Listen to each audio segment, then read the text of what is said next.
Welcome to The Explainer. Today, we're going to walk through a genuinely important document together, but we're going to do it in plain, simple English. No confusing legal talk, I promise. We are looking at Chapter 2 of the Constitution of Zimbabwe.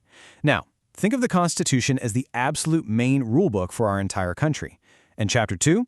It's called the National Objectives, but really, it's just a big list of promises. It's a guide for how our national family should live together, support each other, and grow. So we're going to focus entirely on what these rules actually mean for you, your family, and your community. I want you to ask yourself right now, have you ever actually wondered what the government is supposed to do for you? Seriously, think about it. When you wake up in the morning, when you send your kids off to school, or when you're out farming your land, what promises has the government made to make your daily life better? It's so easy to think of the government as just something far away, in those big city offices. But this rulebook says the government has everyday, practical duties to you, the citizen. So, Section 8 of the Constitution breaks down what these national objectives actually are. In super simple terms, these are the government's goals and promises to us. Every single law they make, every decision they take, it has to be guided by the goal of building a just and free society. The Constitution literally uses the words prosperous, happy, and fulfilling lives. In plain English, the main job of the government is to make absolutely sure your family has a good, safe, and happy life. Think about our national coat of arms for a second. It stands for our whole nation, right? Well, Section 10 of the Constitution tells us that just like a family needs peace inside the home to survive, our country absolutely needs national unity and peace. The government, and honestly every single one of us, has a duty to promote peace. We just can't have a happy family if members are always fighting, and we definitely can't have a prosperous country without unity. Okay, let's dive into this. Sections 13 and 18 talk about national development. Picture a quiet rural village, and then picture a really busy city. The Constitution says the government must bring balanced development. What does that mean for you? It means you shouldn't have to pack up, leave your rural home, and move all the way to the city just to find good roads, clean water, or a way to make a decent living. The government has to make sure no area is left behind and that local communities actually benefit from the wealth and resources found right in their own backyards. Let's move over to Section 15 and see how this connects to our everyday survival, food security. The government promises to encourage people to grow and store enough food and to set up national food reserves. Think of this exactly like making sure our national granaries are completely full. It's a real promise to work towards a day where every single family always has enough sadza on the table and that our kids are getting the proper nutrition they need to grow up big and strong. Of course, to buy that food and support a family, we need jobs, right? Sections 14 and 24 focus completely on empowerment and creating employment. The government's big goal here is full employment. They need to remove any silly restrictions that stop people from working freely. So, whether you're selling tomatoes at the market, starting up a small business, or looking for a formal office job, the Constitution says the state must create opportunities so you can earn a decent living. And there's a very special focus here on making absolutely sure women and youths get these chances. And speaking of women, let's look at Section 17. This rule is all about gender balance, pure and simple. Men and women must share leadership equally. The government promises to promote the full participation of women in literally all areas of life. And we're not just talking about fancy jobs in government offices here. It specifically says the government must take practical steps to ensure women have equal access to resources, including agricultural land. Fathers and mothers, sons and daughters, everyone must be treated with equal dignity and given equal opportunity. Now, the Constitution also deeply, deeply respects the family unit itself. Sections 25 and 26 are totally dedicated to protecting the family. The government promises to provide care and assistance to mothers, fathers, and family members.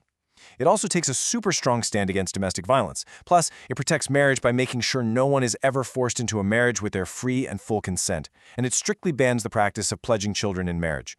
Your home is supposed to be a place of safety and love, completely free from force.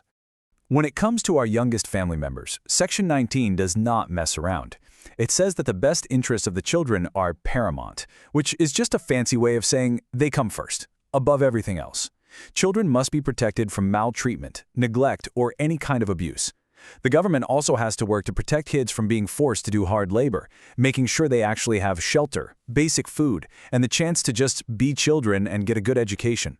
And this brilliantly illustrates what happens as our kids grow up. When they become youths, so anyone between 15 and 35, Section 20 steps in. Youths are the absolute future of our national family, right? So the government is directed to make sure young people have real access to education and training, are given actual employment opportunities, and are protected from harmful cultural practices and exploitation. The whole goal is to hand our young people the tools they need to build a prosperous future. But, while we look to the future with our youth, we can never forget the folks who paved the way. Sections 21 and 23 focus on the elderly and the veterans of the liberation struggle. Just as we naturally honor our elders when we sit together under the village tree, the Constitution says the government must secure respect, support, and care for older persons. That includes providing food and social care for those in need. It also demands that we accord proper respect, honor, and recognition to the brave veterans who fought for our freedom. Section 22 makes sure that family members with disabilities are fully supported. The government has to recognize their right to be treated with absolute respect and dignity.